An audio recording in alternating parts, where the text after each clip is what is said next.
आज मैं लाई हूँ आपके लिए एक बहुत सर्दियों के लिए परफेक्ट रेसिपी। बिस्मिल्लाहिर्रहमानिर्रहीम। अस्सलामुअलैकुम। शाद रहें, आबाद रहें, हैप्पी रहें और हेल्दी रहें।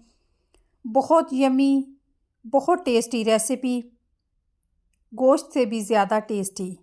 यहाँ देखिए तकरीबन 300 ग्राम मैंने ब्लैक चने लिए, उन्हें रात भर भिगो लिए है। ये देखें आप, वैसे ही वो नरम हो रहे हैं, कितने अच्छे माशाल्लाह भीगे हुए हैं। अब 2 मीडियम साइज़ के प्याज यहाँ मैंने छील कर, काट कर, धोकर इसमें ऐड कर दिए हैं। ये देखिए, 1 मीडियम साइज़ का टमाटर, बड़ा अदरक लहसुन का 1 टेबल स्पून यानी बड़ा चम्मच एक अदरक लहसुन के पेस्ट का, थोड़ा सा मैंने उसको रफली सा चॉप कर लिया है। 3 से 4 अदद हरी मिर्चें बारीक काट ली हैं। और यहाँ 1 टीस्पून मैं लाल सुर्ख मिर्च का पाउडर, हाफ़ टी स्पून हल्दी और 1 टीस्पून ही यहाँ मैं नमक डाल रही हूँ। इन सारी चीज़ों को, और इसमें देखें जिस बर्तन में मैंने अदरक लहसुन कूटा है वो भी डालकर, इसमें पानी डालकर इसमें ऐड कर दिया है। अब पानी आप अपनी फ्लेम के हिसाब से इसमें ऐड कर लें। मैं तकरीबन इसमें ½ लीटर पानी ऐड किया है। सारी चीज़ों को अच्छा सा मिक्स किया और इंस्टेंट पॉट को मैंने बंद कर दिया है और इसे चूल्हे पर रख दिया है। यहाँ देखें तकरीबन 10 से 15 मिनट के बाद ये देखें हमारे चने माशाल्लाह बहुत अच्छे गल गए हैं। अब तकरीबन इसमें मैं 1.5 कप ऑयल का शामिल कर रही हूँ। चनों में ऑयल की मिकदार थोड़ी सी ज़्यादा इस्तेमाल होती है। ये देखें, अब मैं इन सारी चीज़ों को पकाती जाऊँगी। ये सारी चीज़ें जो हमने प्याज, टमाटर, अदरक, लहसुन जो भी डाला है वो देखिए माशाल्लाह कितना अच्छा गल गया, कितना अच्छा चॉप हो गया। बिल्कुल वो आपको शोरबे में तैरता हुआ नज़र नहीं आएगा। इसकी मैं मज़ीद भुनाई करूँगी तकरीबन 4 से 5 minute medium to high flame पर।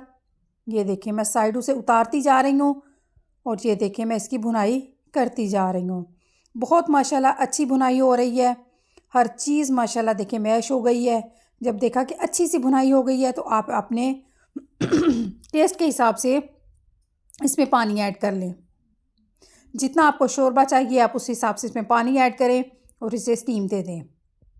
स्टीम देखें इस तरह हाफ ढक्कन देकर दिया करें, इससे हमारे सालन का कलर और बहुत अच्छा आता है। इसमें ऑयल बहुत इजीली ऊपर आ जाता है और बहुत अच्छा सा कलर सालन में आ जाता है। इसमें अब हरी मिर्चें और जितना आपको ढेर सारा धनिया चाहिए वो इसमें ऐड करें और दोबारा हल्की बिल्कुल स्लो फ्लेम पर इसको 4 से 5 मिनट स्टीम दे दे। गरम मसाला इसमें ऐड करने की कोई ज़रूरत नहीं है। कालू चनों का टेस्ट वैसे ही बहुत मज़े का होता है। ये देखिए मैं सारी चीज़ों को थोड़ा सा मिक्स करूँगी। यहाँ मैं आपको ग्रेवी दिखाती हूँ। माशाल्लाह कितनी प्यारी, माशाल्लाह ये देखिए कितनी प्यारी। यकीन करें ये गोश्त और पायों से भी ज़्यादा टेस्टी ब्लैक चनों की ग्रेवी होती है। रात भर भीगे हुए हूँ, बहुत यमी रेसिपी है। वो इस रेसिपी को लाजमी ट्राई करें और मेरे तरीके से बनाएं। इसी के साथ मेरे चैनल को लाइक भी किया करें, शेयर करें, अपने दोस्त अहबाब में सब्सक्राइब करें और मुझे इजाज़त दें। अल्लाह निगहबान।